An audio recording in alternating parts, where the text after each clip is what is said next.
want to talk about the blueprint on how to build a team. I got in the business when I was 25 years old, and in my first calendar year, I did about 15 million in business, and I was by myself, and I learned real quick that I needed other people to help leverage my business. I went to try to build a team, and I did it terribly wrong. It was very expensive and time consuming to build a wrong team. And then over the years, I learned, and I really learned how to build a team the right way. And the difference between having a team the bad way and having a team the right way is a huge difference. So really what I want to do is just kind of go over the blueprint today, because teams is such a hot subject in the real estate industry right now. Is everyone's like team this,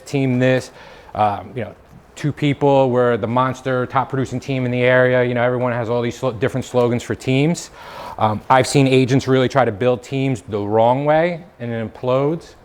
And I've seen people that build a team a right way and it's really grown and been prosperous. And I always like to say too, a team's really not for everybody. Right? A team is not a solution for everybody, and we're going to go through that. So everybody who knows me, I'm a big quote guy. Jim Collins from a book, Good to Great, one of my favorite books. Faith is the end game, helps you live through the months of years of buildup. When you're building a team, it's like building a business. It takes time. You make mistakes along the way. But if you have the faith in the end result, you'll get to where you want to go. So a couple must reads that help with team building. Again, Good to Great. I'll probably talk about this at every single training with this book. Jim Collins talks about the difference between good and great and uses the example of Eckerd and Walgreens. Eckerd, what they did was they would buy every mom and pop drugstore and slap an Eckerd sign on the front. That was their business model, and they would just went everywhere. Walgreens said, we're not going to go at a different approach. We're going to buy corner properties where there's entrance on both sides of the street on the right-hand side, and we're going to build pharmacies and drugstores. Walgreens are everywhere now, and I haven't seen an Eckerd in years. So what Jim Collins really wants to stress is you have a plan and you stick to it, and that's the difference between good businesses and great businesses. Right? Another great book, Top Grading. Top Grading is a book that helps you with how to interview people. One of the most important parts about building a team is having good, talented people with you. I have interviewed hundreds of people. If you ask the right questions, you definitely can tell the difference between who is talented and who is not. Right? So a lot of people say this, I want to hire an assistant. But they must have a real estate license. I say this, I would rather hire somebody who's extremely talented and get their real estate license than have somebody who has a real estate license who's not as talented. Mostly everybody in this room has gotten the real estate license. It's not that tricky. So I'd rather take somebody who, like I said, who's extraordinarily talented and get them licensed, because as we all probably know in this room, there's a lot of people who have a real estate license who might not be the most talented person. So Top Grading will ask you a lot of great questions. We're going to go through a lot of those great questions, but I always say success leaves clues. Whether you're hiring for an admin, an agent, if you get to know somebody's story, usually if they have patterns of success, it's a good indicator whether or not they're going to be successful with you. So with some simple questions, and I'm going to give some examples later, and you guys are going to laugh, but this is all real life examples that I've been through, you can really see who's talented and who's not. Right? Another book I always talk about, I read probably once every other year, the E-Myth Revisited. E-Myth Revisited talks about really systemizing and building a business. He always uses the example of a baker who goes out, she's the best baker in the world. She goes out and opens up her own business.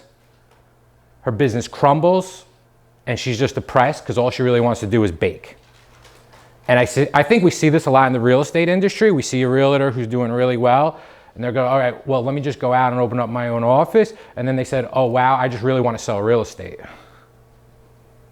Because it's different.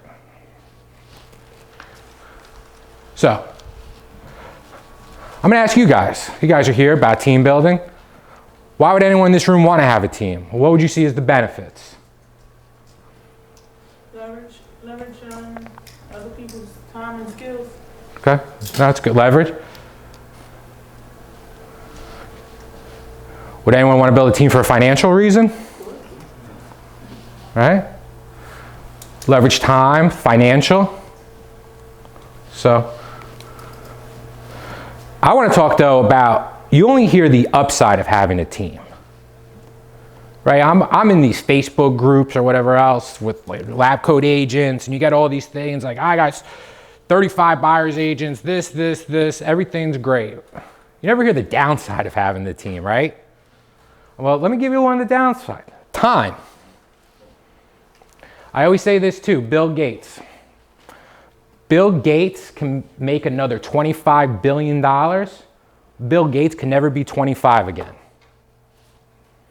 So to me, his time is just as, if not more valuable than money. So if you go out and say, I'm gonna start a team, and you just hire a bunch of people, there's training, there's a lot of things that go into it, and a lot of wasted time.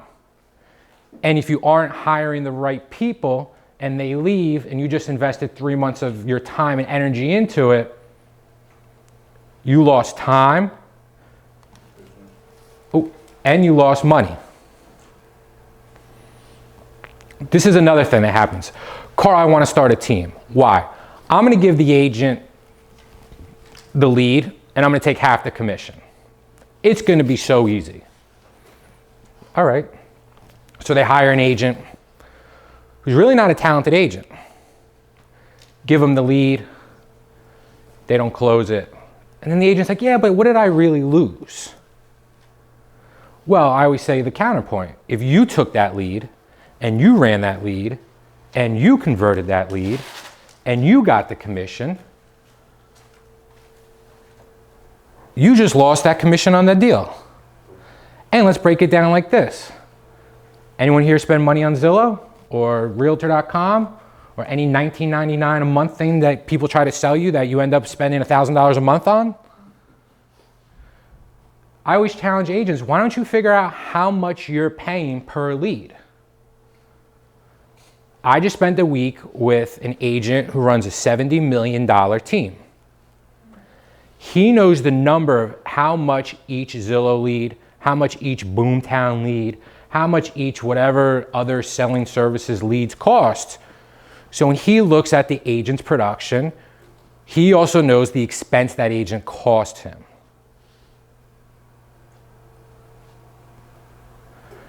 Right? When you're doing that, then you're at a team at a high level. So if an agent closes a deal or two, he doesn't always look at it as that's a great profitable agent because he knows how much it's costing him per agent. So why teams could be great, the downfall of the teams are you can spend all this time, money, energy, coaching, bringing up an agent, and if you aren't offering them massive value, they can A, leave your team and be their own agent because they figured out what you're doing. Or B, they really weren't that good and you shouldn't have hired them in the first place.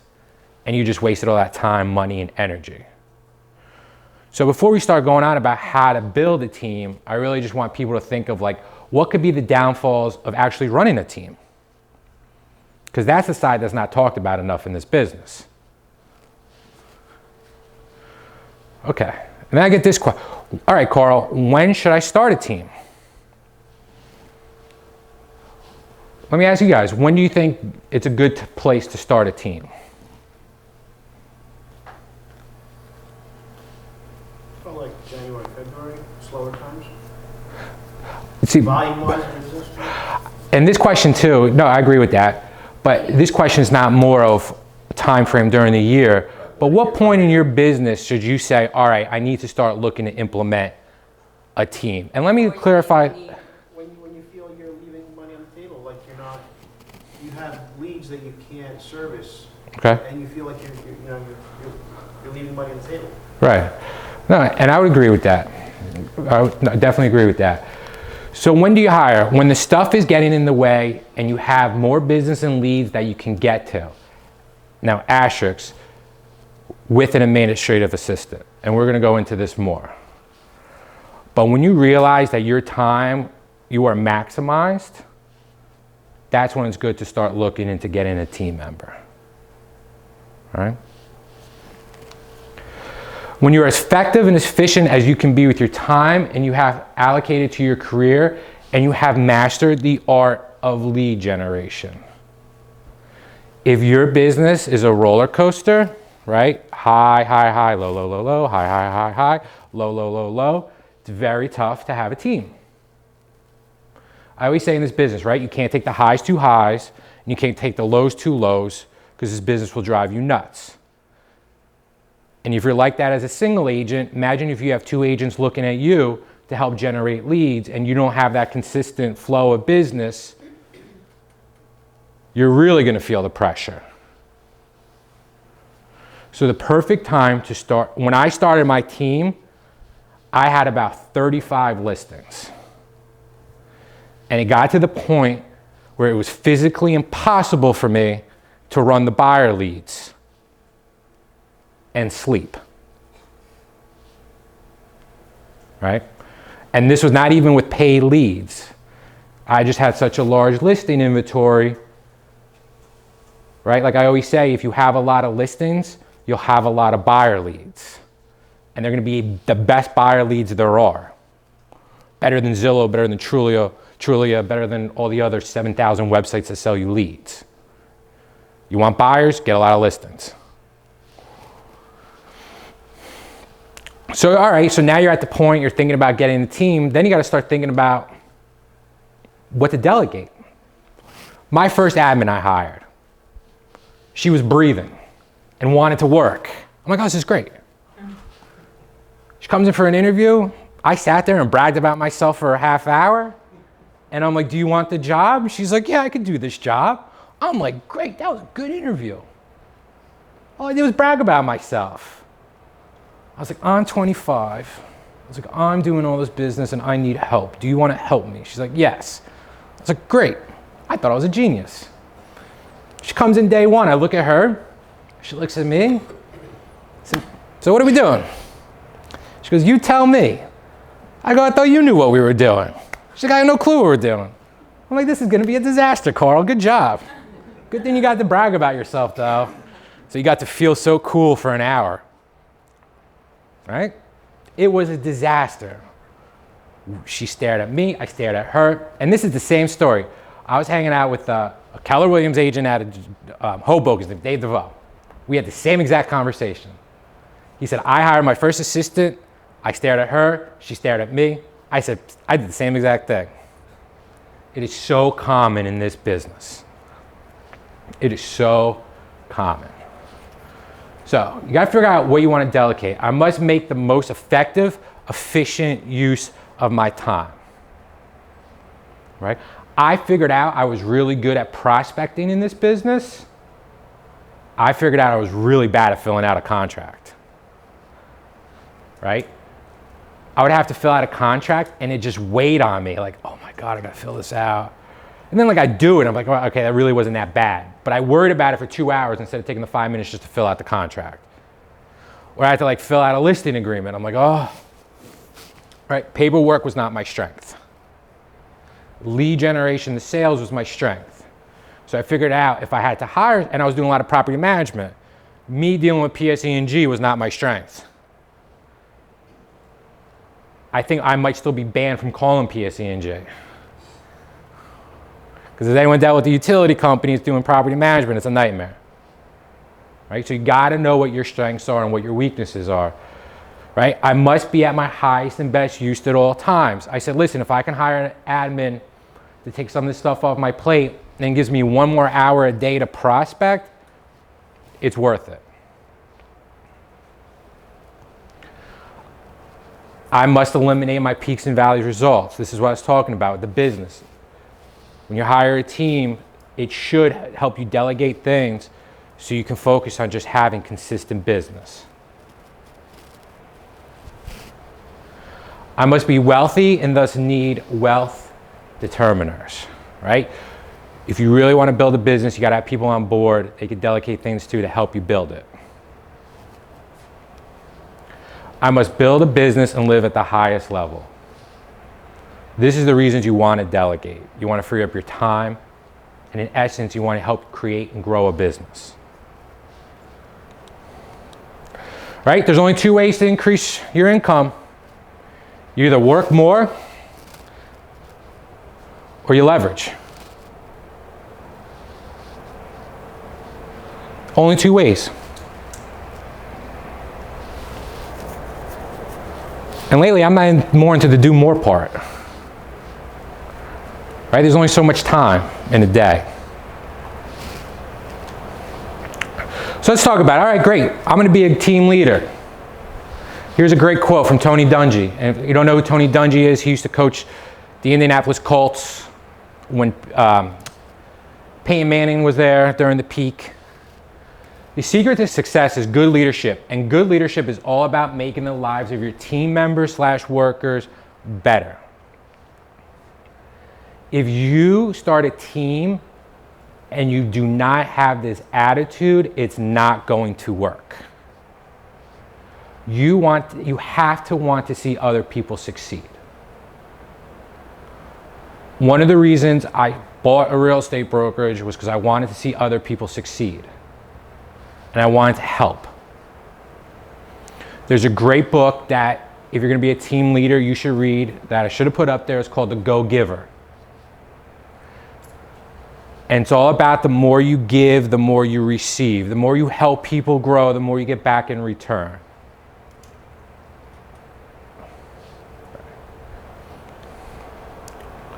All right, so now I'm like, all right, now I'm going to be a team leader. What roles do I have? One, you have to provide the mission and the vision.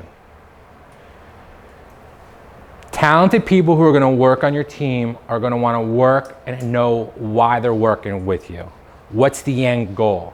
What's the reason? What's the why? And it's not all about making money. You have to recruit. Got to be able to recruit agents to be on your team that are going to fit into your mission and your vision. You have to consult. If your team is failing, it's not because of your team, it's because of you.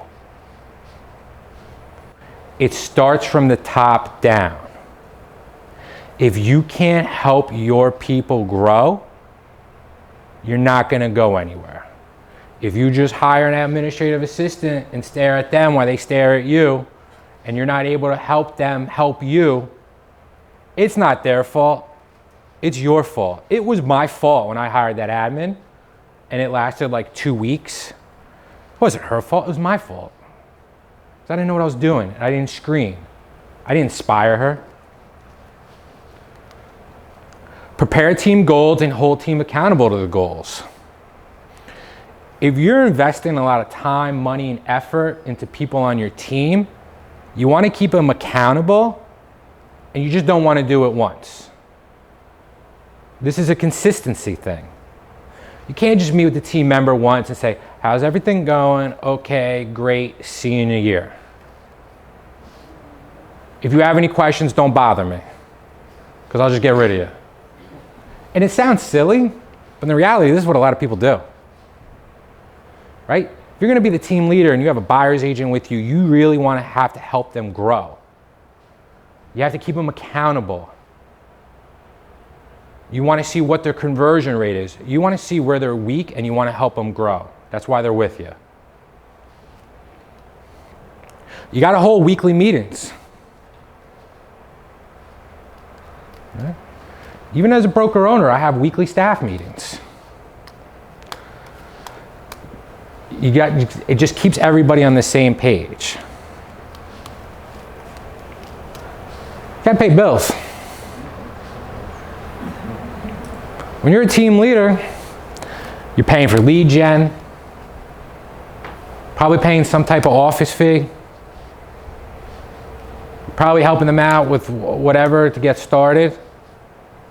It's part of your responsibility financially. And I tell people, if you're not ready to take on some financial responsibility, it's probably not gonna really work as a team leader. This one's gonna sound crazy. You should have a budget. You should know what you're spending on lead generation. You should be tracking the lead generation. You should be able to say, I gave this agent 35 leads and you haven't converted any, or none are in the pipelines. And that's something, once you're tracking this and you have a budget, you're able to sit down and actually consult with that agent. Okay, you've gotten $5,000 worth of leads. What's the problem? How can I help? Is it a lead quality? Is it a lead conversion? Is it a closing issue? Which issue is it, so I can help coach you and grow so we get better numbers? Because not everyone you hire is going to come in and just knock it out of the park. I was just reading the other day, the percentage of people that make it in this business in the first 6 years, the first 5 years is